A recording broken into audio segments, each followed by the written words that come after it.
During a recent conversation on the Bad Faith podcast with Briahna Joy Gray, Dr. Gabor Maté expressed disapproval of the New York Times coverage of Palestine.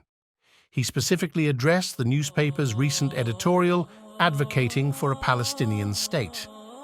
Dr. Maté, a Canadian physician and author of Hungarian origin, has consistently voiced his criticism of Israel, condemning its occupation and actions in Gaza and Palestine.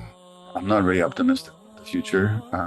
Not today, the New York Times, I think it was today, they came up with an editorial. There must be a Palestinian state. I want to ask the New York Times, where the hell were you last year?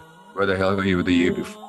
Where were you when Palestinians were being bombed, killed, dispossessed, ethnically cleansed, tortured, tormented, all these years? Where were you? You know where they were? There was a headline in the New York Times a few weeks ago that said, settler violence threatens stability in the West Bank.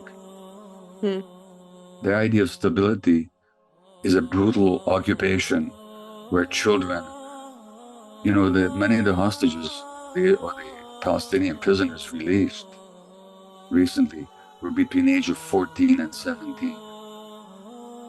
Kids who are jailed without even, not that Israel has the right to jail anybody for opposing them. They don't. International law says oppressed people, occupied people have the right to resist. But these are kids who posted stuff on the internet, and they're in Israeli jails. So where was the New York Times all those years? And what kind of Palestinian are they talking about now, Palestinian state? But there has been, as you point out, a shift in public opinion. That's true. If anything has happened, a lot of people have seen through the lies, the gauze of disinformation, the false narratives, the justifications.